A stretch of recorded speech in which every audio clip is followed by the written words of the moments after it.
A very good morning to all of our audience in North America, afternoon to colleagues joining us from Europe, and evening, I believe it's 8 p.m. in Hong Kong. So this is the IFF keynote session on the first day of the spring meetings, which will start in about an hour, 9 o'clock in Washington. And so we thought we'd take a sense of the pulse of what is going on in the global economy. We have two illustrious panelists with us, John Lipsky, chair of the Bretton Woods Committee. I'm not going to go through the CV, it's long, you can read it on Wikipedia.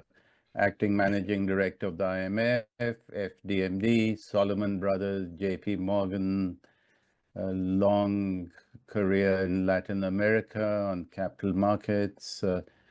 Minouche Shafik, Baroness Shafik, President of Colombia, Vice Chancellor of LSE, Deputy Governor Bank of England, DMD IMF, DFID, World Bank, several stellar appointments.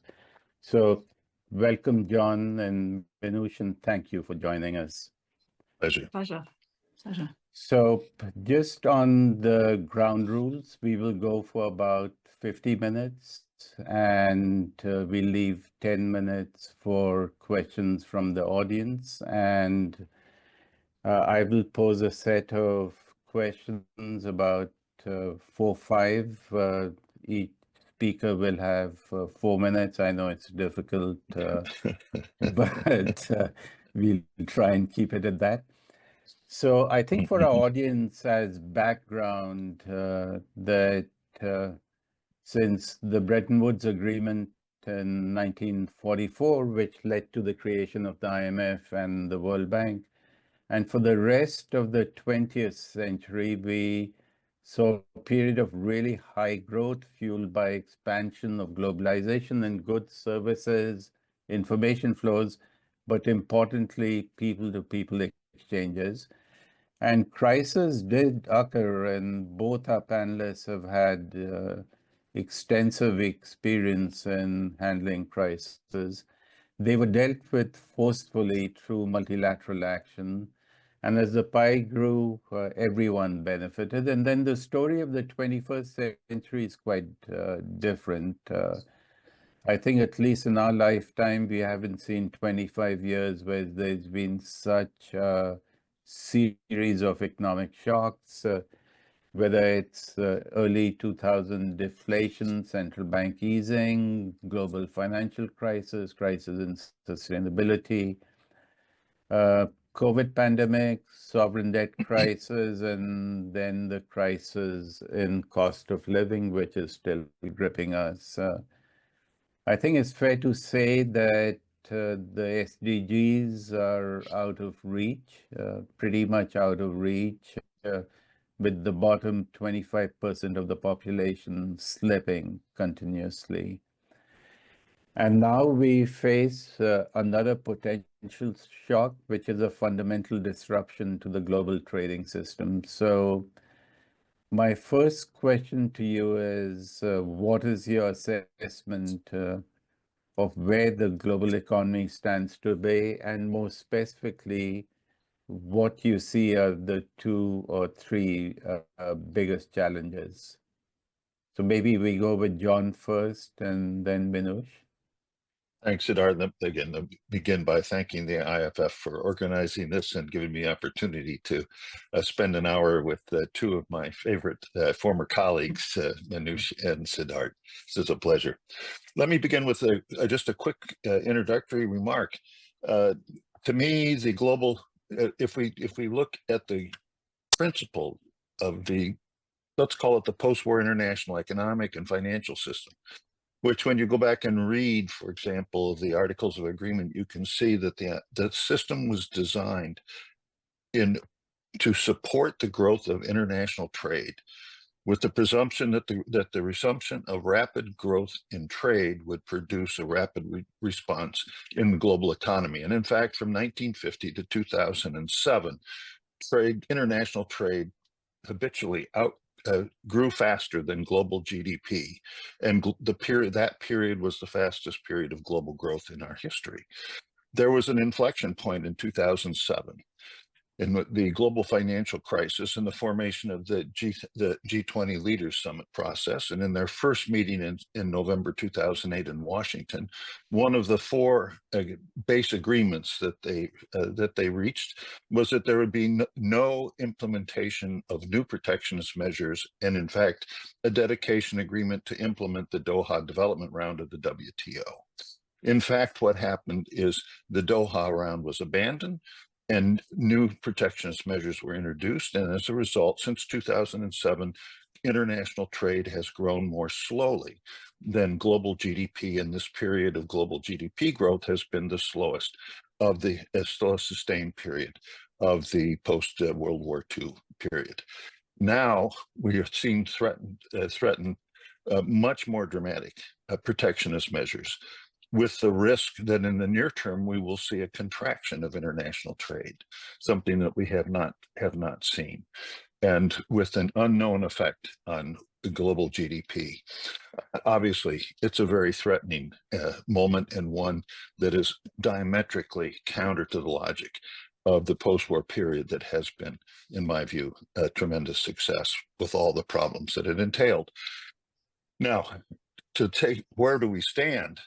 First, you have to ask, well, since Liberation Day, April 2nd, everyone has been marking up their expectations of protectionist measures and marking down their estimate of global growth. Where there is a disagreement, some think that the threatened rise in tariffs will increase inflation pressures. Some think that the slowdown in the economy will do the opposite. But one of the problems we have is that we don't really know today what is going to be implemented in terms of protectionist measures. So with that as a caveat, I would just like to add, note, Siddharth, you asked for 2 or 3 challenges. Is it okay if I give you 4? Yeah, sure. Go ahead. Number one, even though since 2007, we've seen a slowdown in the growth of global trade in goods. In fact, the international trade in services has continued to grow. And so far, all the protectionist measures have been oriented toward trades in goods, not in services. So one of the big challenges is what's going to happen with trade and services. Is it going to become subject to protectionist measures or not? Then I would add 3 challenges that are going to be crucial. Again, always dependent on what actually gets implemented in terms of new trade restrictions. One is there's going to be a challenge of rearranging supply chains. One of the important innovations of the post-war period and the most recent period is the complexity and interconnectedness of supply chains. Depending on what gets implemented, these are all going to be redesigned. Second, we all agree we're at the cusp of a new period of potentially very important and very productive technological innovations. We can call it AI, but that's just a phrase. That the advances in technology are really going to make a difference, and how are they going to get incorporated? That's another challenge. And then finally, all this has been accompanied by some substantial changes in the structure of finance. Most notably, for example, in the US, the sharp growth in private credit and private equity, and the dramatic continued growth in the importance of non-bank financial intermediaries, and now the likelihood that some degree of digital finance or distributed finance is going to get incorporated into the mainstream of finance. These are substantial challenges that are going to face us just right over the horizon. I'll stop there. Thanks. Thanks. So maybe let's pick up on 2 things for emerging market developing countries. One, they benefited tremendously from trade. These were small open economies that did really well. And second, for Africa, financing is on the decline, certainly with most aid budgets being sharply reduced. So, Minouche, for the audience, if you would pick up on these 2 points and anything else you'd like to add. Yeah, absolutely. So, I mean, just to step back for a moment, I think for me, one of the biggest worry really is this complete change in mindset about the global economy to being a world in which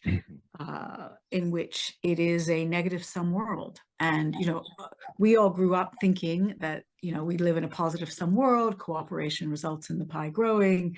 We can argue about distribution, but that's a really fundamental shift of a mindset of negative sum, you win, I lose, and that has huge policy consequences. And part of that is also that the norms that we are all accustomed to that govern the global economy have been broken.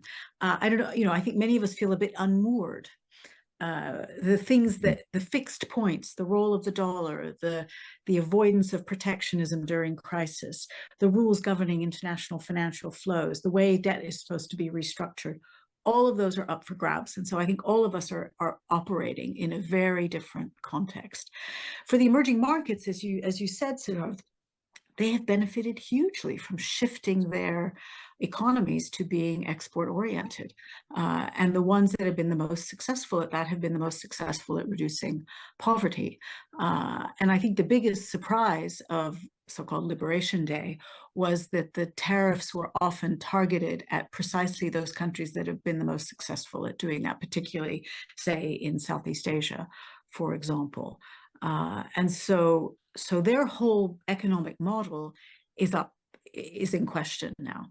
I think the final thing I'd say in terms of the aid flows and financial flows to developing countries, for the poorest countries, obviously the aid cuts will have devastating consequences. You know, for the very poorest countries, aid flows can be 10 to 30% of their public spending, and it tends to be concentrated either in the investment budget or in areas like health and education, which will suffer greatly as a result. But you know, one of my biggest fears at the moment is that there are no buffers. Nobody's got buffers, maybe except for the Germans. But if you look at current debt levels, you know, when I was at the fund, we sort of had a slight rule of thumb that if you were a developing country, debt to GDP of 30–40% was usually more or less sustainable. And if you were an advanced economy, you know, 70–80%. Well, for the emerging markets, their debt levels are now more or less double that on average. And for the advanced economies, they're about 50% higher than that. So, you know, we're talking 100% of GDP. And so the ability to finance your way through this crisis of growth and exports is much reduced because there are no buffers. I think the final thing I just say is that the long-run consequences of this enormous uncertainty, this unmooring of the rules of the global game, will have devastating consequences for investment, and that will have a very long tail for growth. You know, everyone you speak to is pausing their investment decision-making until things stabilize, and that pause will have very long-term costs for growth. You're absolutely right. I was looking, the first trade figures were released about earlier today for Korea, which is a fast release on trade figures, and exports are down on high single digits in the last month, and that's likely to be replicated across. So, John, as you said, growth is likely to take a hit. It's a growth level that's the lowest in this century, somewhere around 3 or 3.1%. The IMF managing director on Thursday was fairly clear that they will be revised down when the World Economic Outlook is released tomorrow. And there have been similar sentiments from President Lagarde at ECB for Europe, and of course, Chairman Powell and the Economic Club in Chicago last week. So in this environment, I think everyone is asking, is there a path to overcome these challenges? Are there some opportunities that countries can build on and move forward? And, they're the obvious ones, technology and trade. These are two areas that can be helpful, but how do you see it for the people who are living in a fog, which is more than 3/4 of the world right now? What is the way forward? It's obviously a good question. My friend Anton Goldsby, president of the Chicago Federal Reserve, had been saying it's hard to been hard to see your way through to the see the future because there's a lot of dust in the air. And I'd say Liberation Day turned that into a sandstorm. So it's a very difficult moment. But I come back to the one of my starting points. What in fact is going to be the goal of especially U.S. policy, since the U.S. has taken the most active role in upsetting the apple cart, if you will, and Secretary of the Treasury Besant characterized what was happening, as he called it, escalating to de-escalate. That the goal of American policy was not a more protectionist world, but the opposite would be to encourage, let's use that nice word, encourage the United States trading partners to lower trade barriers, and the U.S. would do that as well in concert. Is that still possible? Is that really the hidden goal? We'll have to see. It also, when we step back, we realize in the run-up to this period, prior to the global financial crisis, there were two initiatives at, in addition to the Doha development round, TTIP, and an attempt to liberalize trade across the Atlantic, and TPP, the same across the Pacific. Is it possible that those efforts will carry forward without the United States?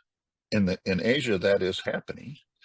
And perhaps one of the results and one of the opportunities, if the U.S. is going to insist on much higher trade barriers, is to encourage new trade liberalization among other geographic or other trading partners.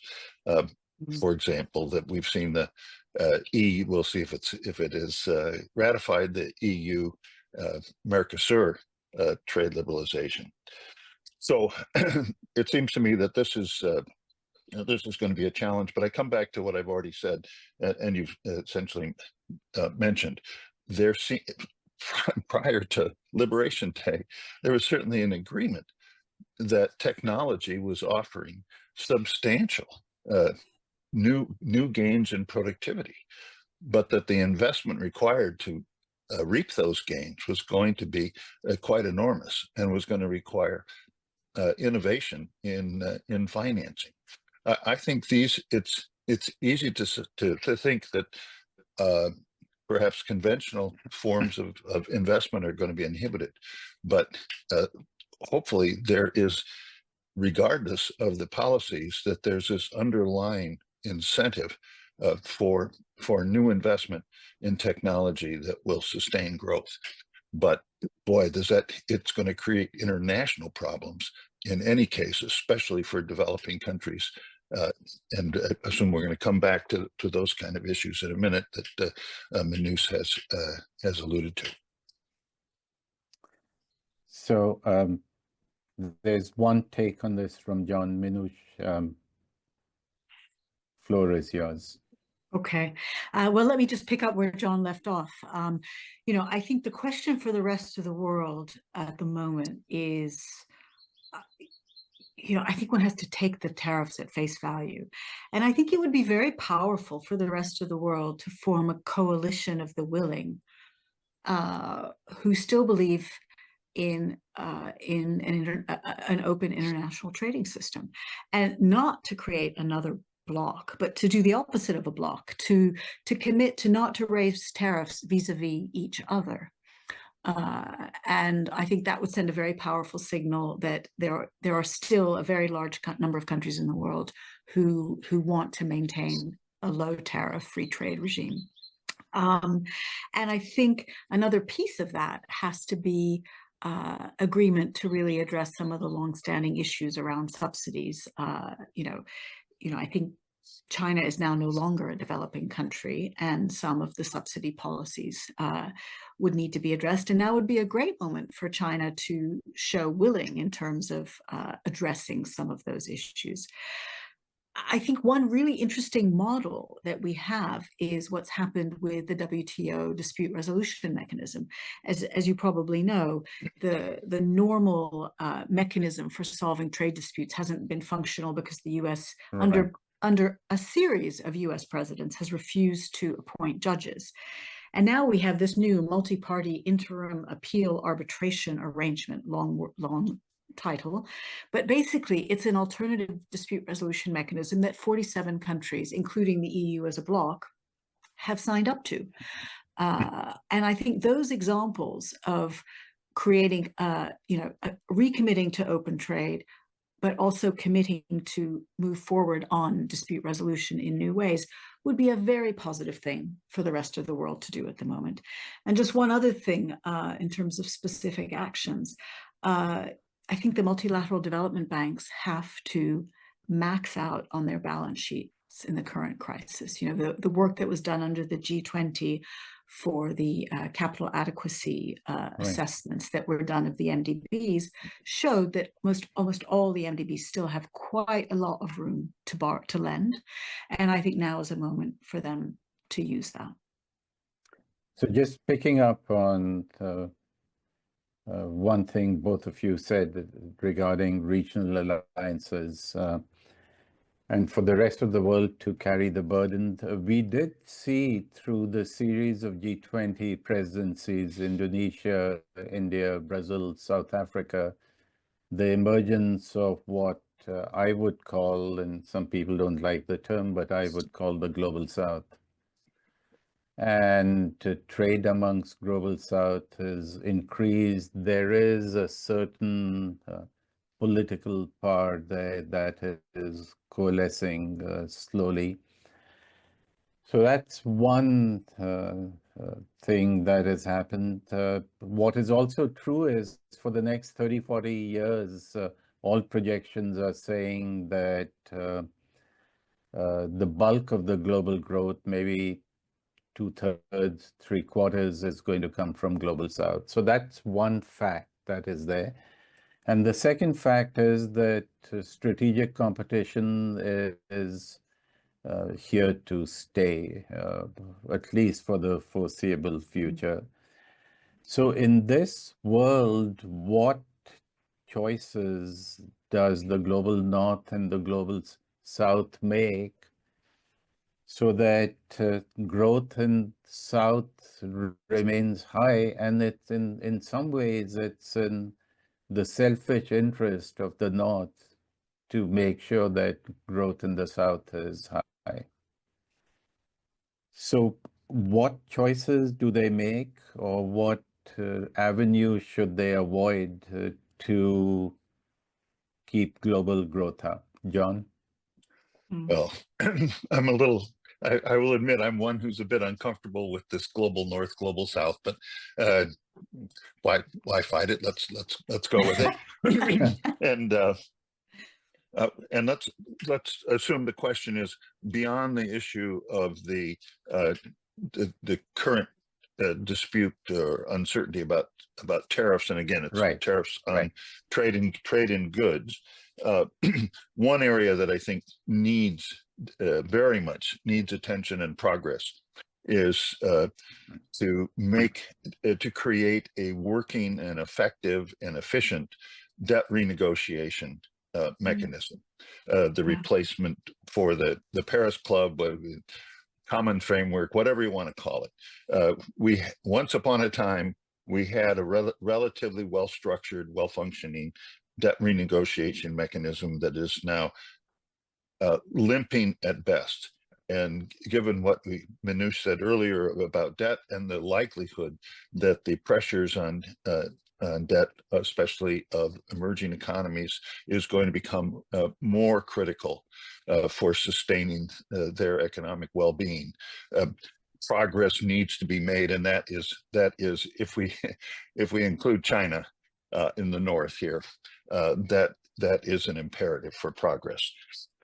Second, we need to hopefully we can address in a positive way, not a negative way, to protect the continued growth in trade and services, and this includes finance and all other sorts, but also tourism, which has been a substantial growth area for emerging markets, developing economies, and that trade needs to be encouraged. And finally, something that I've felt strongly for a long time is the absence of hopefully it's not needed, but the absence of an effective crisis prevention instrument that would help protect emerging and developing economies in the context of a world of securitized finance.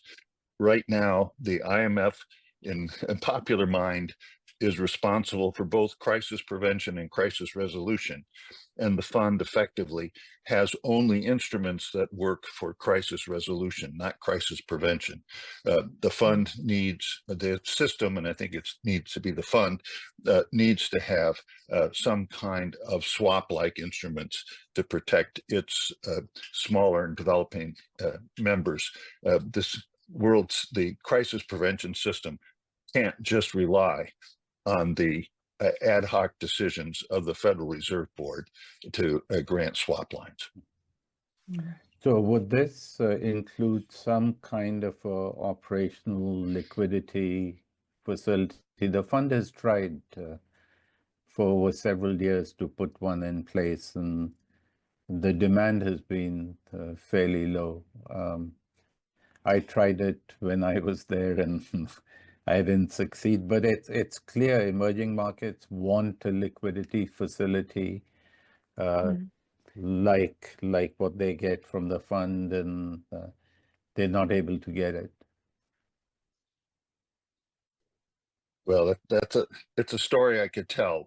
The fund in 2008, we almost got it done. Right. But in the end, well, we don't have to go into the nasty details of how it was effectively sabotaged. But there needs to be, I think, a conviction. One, and this is an area where I suspect if there was progress in improving the representation of a rearrangement of economic weights to be more realistic within fund governance, that even though that in many aspects that's probably an overhyped issue, this is one area where I think that a more accurate distribution of voting power in the fund would help produce support for a true crisis prevention instrument that would work for all fund members. Thanks. Minouche, on the same topic. Yeah, I mean, I think for developing countries, the way to sustain growth in the current context is you can't escape from structural reforms to raise productivity, and you can't escape from more domestic resource mobilization. And both of those are going to be necessary. You know, the cuts in aid are going to hit low-income countries very hard, and emerging markets a bit less hard. They tend to be, less than 5% of public spending, but for both low-income countries and emerging markets, they will have to finance public services themselves. The appetite for donor countries to finance public services in other countries when their own budgets are under pressure, I think, is much reduced. And so I think finance ministers in the developing world have to assume that they will have to raise more domestic resources. And the only way that's going to work is if they get more growth. And the only way they're going to get more growth is structural reforms. And so I think that set of issues are going to come to the fore even more than ever. So let's move to something John had mentioned in his opening remarks, and that's technology. And we're seeing technology progress along two lines. In the advanced economies, there's a move towards embracing tokenization. And I think maybe 20 years from now, everything in this world will be tokenized. And, and that's how we will trade, we will buy things, we will... and this administration has given the crypto agenda a big boost. There's a sense that governments, banks, asset managers, traditional payment providers are trying to see what their actions would be in a tokenized world where settlements take place on a blockchain, whether it's public or private. I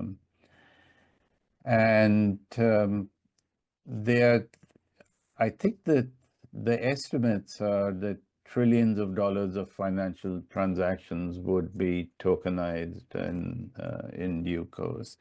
So that's one side. And the other side is the digital public infrastructure is taking hold in most of the world with massive gains to productivity, increased growth, and more importantly, reaching the last mile, which the traditional systems haven't. So maybe I break this question down into two parts. John, for you, that with the immense backing of the US administration for the crypto agenda, the financial landscape will change. This administration is very clear that they will not support the central bank digital currency. And so that's off the table, but they will support the growth, the development of stable coins. And it will be an interesting world because in Europe and probably large parts of Asia, they are likely to move to central CBDCs. Yep. And so you'll have one world with CBDCs and one world with stable coins. So what should be done to enhance the opportunities and reduce the risks? Exactly. I think you put your finger on an important issue going forward, certainly for the world of finance and probably for the global economy. And I have the same impression that you did. It hit me quite strongly during the annual meetings last fall to realize that there are many important jurisdictions that are quite dedicated toward the creation of operational CBDCs, central bank digital currencies. There's a firm commitment, seems to me, a firm commitment to make that happen. And there seems to be an equally firm commitment here in the US among elsewhere, not to avoid digitization, but as you say, in the form of stable coins. The attractiveness of such a system is a digitalized system is, or you call it a tokenized system, is very obvious in terms of the potential for very low cost, very timely and secure transactions.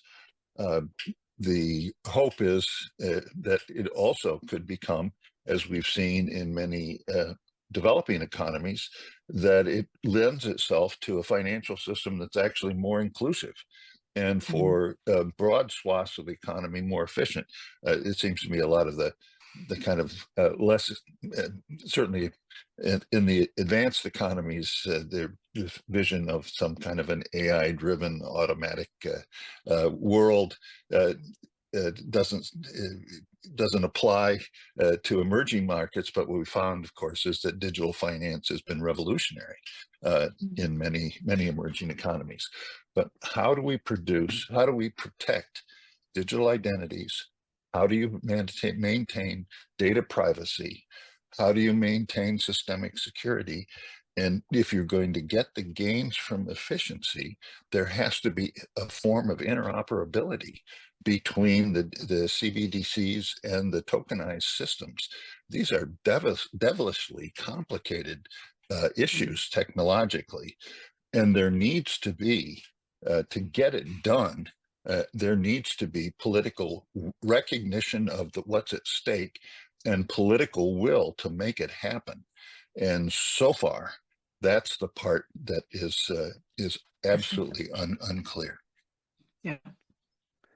Absolutely. So going to the second part, I think what's been interesting in the last decade, and especially in the last 5 years, is the clear recognition that digital public infrastructure is crucial for most countries. There was a time when advanced economies thought that they didn't need it, and then COVID came, and those that had it could transfer billions to the people through the payment system, whether it was vaccine, whether it was education. Digital public infrastructures met that gap. And in India, where this has moved the most, the next frontier is going to be AI-driven digital public infrastructure, because it usually is done in one language or for one segment, and with AI, you're able to get it to 24 languages and reach 600 million people who weren't there. Minouche, you were in India recently, so what are the pertinent lessons from India from real observations a few weeks back? Yeah, well, thank you, Siddharth. I mean, I do think that what India has done is a completely different model than what we've seen happening in advanced economies, and really creates the opportunity for leapfrogging. And I think that the two key things that India has done are the universal ID. Everyone's got a fingerprint, retina scan, universal ID, which makes them, which is works across all systems. And the second key thing is that there is a public utility platform, the so-called India Stack, which links these universal IDs to bank accounts, and then enables the private sector to build applications on that stack, knowing everyone has got a clear identity and knowing everybody's got a bank account. And the power of that system is that every interaction with the government, whether it's tax collection, receiving benefit payments, getting a driver's license, a passport, etc., operates through this digital stack. And also huge numbers of public services, whether it's enabling teachers to have access to, personal tutors for students, or community health workers to have medical records and be able to order medicines online. But without those two pieces, the universal ID and the public utility platform, you wouldn't be able to get all the applications. And I think the rest of the world is trying to get the benefits of AI applications without the universal ID and without the platform. In an Indian context, I mean, those of us who use any applications online, we have to input all of our data every time, whether it's our address or our phone number. In the Indian context, all of that has been taken away. And so the efficiency of the system is far greater. The other thing I'd say is that because of the multiple languages, because not everyone is literate, they have gone to a system which is voice first. And so every application is voice first in whatever language you speak, which again massively increases access to people, across the country. And the fact that the network is a public utility is very different than what what we have opted for in the US and Europe, where the networks have been privatized in effect, and you have to choose your network and operate on however many networks you want. So now the downside, of course, is there are serious privacy issues. But I think in the Indian context, the trade-off has been the development benefits outweigh the privacy issues. And so, and that's the judgment they've made. And my intuition is that many developing countries would make the same call. And many developing countries are now turning to India and asking for advice on how to roll out such a system, which I think is potentially transformative. So it's helped a lot in the financial sector, where I think the struggle for hundreds of years has been that access to capital has been restricted, especially for those people who cannot post tangible collateral, and which is the poor and the young. And in the Indian system, the notion of information collateral is slowly beginning to take shape, where people can, through the India Stack, collect their data and get financing. So it's a low ticket, high volume environment where you're beginning to see a different kind of financing take place. And you're right, it can be replicated across the world, but you need public rails for that to happen. I have my eye on the time. We have 15 minutes left, so I'll move to the last question, which is coming back to where we started. It's the 80th anniversary of the IMF and the World Bank, and these institutions have adapted immensely over the years, whether it was getting off the gold standard, whether it was moving towards structural reform, whether it was capital markets. And there are two opposing views here. One is that the institution should look at what are macro critical issues, whether it's climate or others. And the second is they need to get back to their knitting and move back into a much narrower area with the focus on their core mandates. And the second view is, I think, support people who talk about the second view as they cite the cost of living crisis and the other macro crises that emerged and damaged the world. But you have immense experience in both the institutions and outside. So 30 years from now, where should these institutions be? John? What an easy question. Well, I think back to that wonderful movie Casablanca, and the refrain that the fundamental things apply as time goes by, and I think that that's apropos for the Bretton Woods institution, especially the fund. But the question is, what does that mean looking into the future? What is a unique responsibility of the IMF remains surveillance, and one that has to evolve as the world evolves. And it clearly looks like it's going to have to evolve in ways that have specifically not been clearly foreseen. If we move back to a world of increasing protection, increasing regionalization, or separation in ways that was the opposite of where we thought things were going.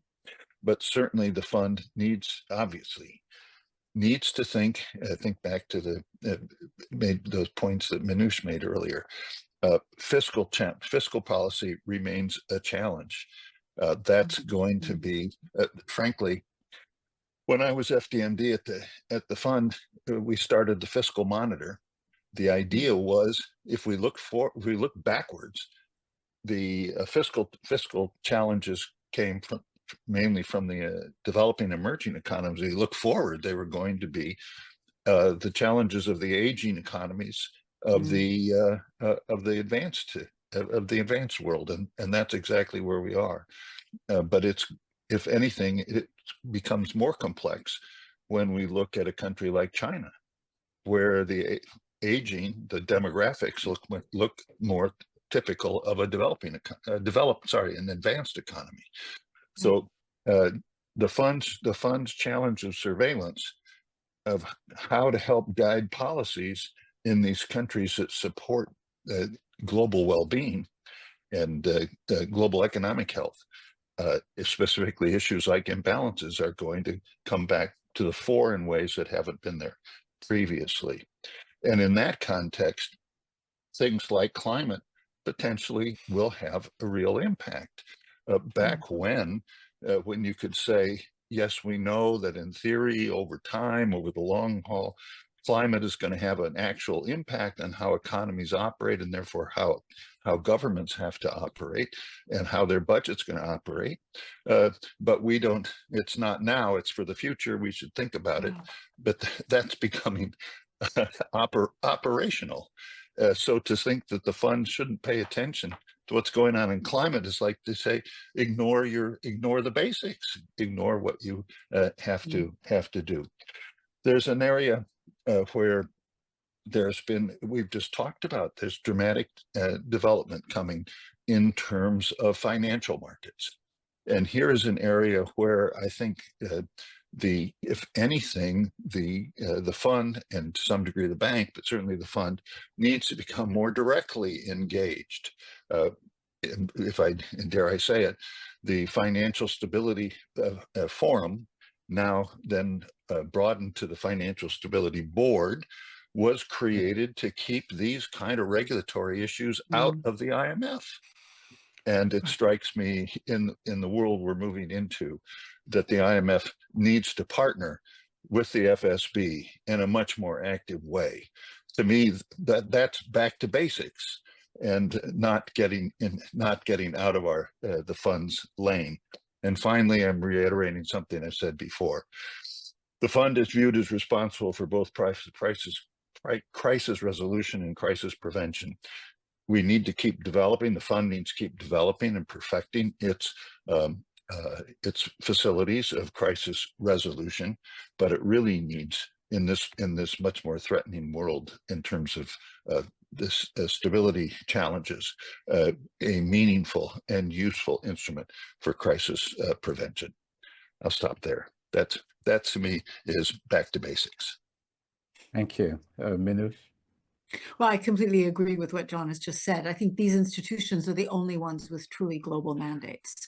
And we've got to preserve a place where people are talking at a global level on global issues, because it isn't happening anywhere else. And that preserving that is absolutely essential. Other institutions have regional mandates. There are many sources of financing at the regional level, but this is the only place where global conversations are being had.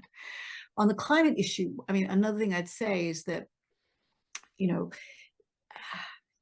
well, on mitigation, climate mitigation, there are other sources of finance in which the US is not a major shareholder. And so if you think about the EIB or the Asian infrastructure banks, those institutions can continue to be active financiers of climate mitigation globally. And that's probably a very good thing. And I think on climate adaptation is development now.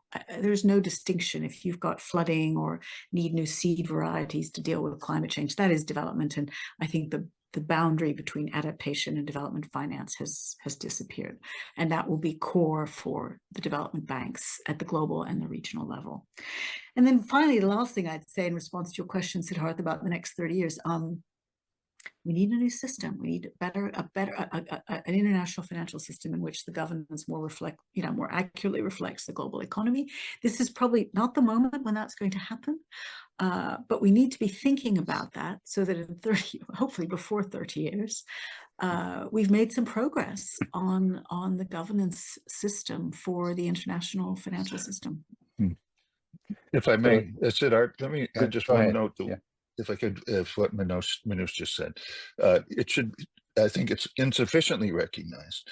Let me say, constitutionally, the Bretton Woods institution are designed to be able to act effectively and powerfully on issues that on which there is not complete consensus. And that's unique to these institutions. They are designed to be able to act. And with the existing voting rule, we can all talk about that they need to be refined in terms of voting share. It is possible because it's multilateral and it's treaty-based, and therefore the decisions of the executive board have the force of international law. They're structured in a way that management can propose action and the membership can approve with the force of law, even if there is lack of total consensus. And how we've seen the problems of e.g. the G20 leaders and other institutions that can only operate with consensus, how it's hard for them to deal effectively with issues that are complex and potentially conflictive. And this is an important issue about what these institutions can accomplish and should accomplish going forward, that they are uniquely constructed to be able to do. Thanks. I'm going to move on to questions from the audience. I have a few of them, but you will not be surprised at all that all of them land in the same bucket. They're not even buckets, it's the same bucket. And that's the role of the dollar and the role of US treasuries moving forward. Sense that is dollar's role going to be weakened? Is there faith in the US treasuries? There was a time when these questions weren't even on the table, that it was taken for granted that this was going to be there. And I know it's a complicated question, it's up for grabs, but how should I think all the questions are in the same bucket from what I can see. How would you respond to the audience, John? Minouche, I don't have Minouche, would you like me to go first? Minouche start with a view from the outside. Well, I mean, I guess I'd say I think there's a huge difference between the role of a currency in transactions and trade and whether it is a reserve currency in which people hold wealth and assets. And I think in this period, I think we will see significant inroads in diversification of using other currencies for transactions and trade for many reasons, because of sanctions, because of attempts to build up regional blocs and so on. Whether a currency is a reserve asset and one in which people are willing to hold wealth depends fundamentally on the confidence of the institutions in that country. You know, the transition from sterling being the global reserve asset and currency to the dollar, that took decades for that to happen. And it took decades because people had to get increasing confidence in the US institutions, whether it was the Fed or the Congress and so on and so forth. And, you know, I think I think people are starting to question the effectiveness of certain US institutions and whether they will continue to hold the confidence of the markets will determine whether or not people are willing to hold the dollar as a reserve asset. The obvious other point is that what's the alternative? And we know that there are constraints around all the alternatives. The euro has no fiscal backstop, although they're slowly kind of, John, I'm sure will say something about this. You know, they've issued some common debt, but they do not have a fiscal backstop at the moment. And the alternatives, the yen, sterling, are not, have not been internationalized for a long time, although I think you will see central banks starting to diversify a little bit into alternative currencies. And of course, the RMB, the capital account is closed, and we're very far from that being an alternative reserve currency. But I do think you'll see more trade and transactions and very, very slow movement on reserve assets. But I'd like to hear what John thinks. Well, thanks, Minouche. Let me say the following. This discussion has been implicitly underneath this discussion has been the notion that what are foreigners thinking, and are foreigners going to decide that the U.S. is no longer the dollar's no longer the reserve currency? I would say never say never, but in my experience, I've never seen, for example, the U.S. Treasury market move in a sustained direction in defiance of domestic fundamentals. In other words, this recent discussion of, my goodness, you've seen the dollar weakening and U.S. Treasury yields rising, suggests foreigners are losing confidence in the U.S. And I said, forget foreigners. Well, not forget foreigners, but how about U.S. citizens? U.S. citizens who are thinking, wait a minute, we're running policies that don't make sense, and they're going to produce slower growth and higher inflation. And let me look and see if there's some alternatives to, at least on the margin, to place some so either place some bets or to park part of my assets. Let's reassess asset allocation. And I think what Minouche said is very clear. I think we all recognize these things don't happen overnight. These things don't happen immediately. And one would hope that U.S. policies are going to be continue in the medium and long term to be ones that still elicit confidence, and the creation of alternative systems or alternative currencies that could have that same attraction is a long process, generally a long process, and needs to have some important institutional decisions taken. One wonders if you read the IMF's Articles of Agreement, everybody has agreed that in the long run they're going to make a system in which the special drawing right of the IMF is the core international reserve asset. I wonder if everybody's going to act somewhat irresponsibly, will there be renewed interest in creating the structure in which a multilateral institution can provide that kind of a facility? That's way out there in the future.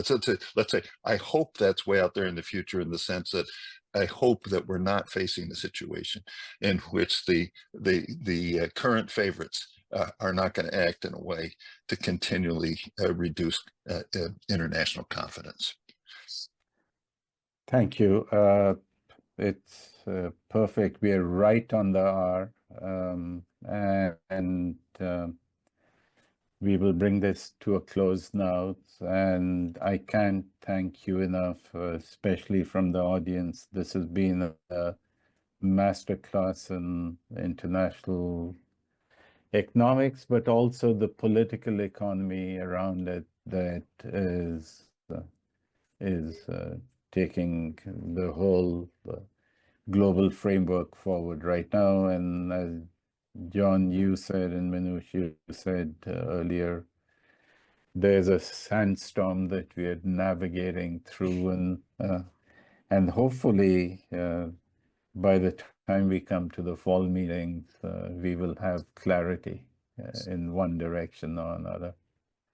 So with that, thank you so much, and thank you to our audience for being with us. We'll bring it to a close here. Thank you.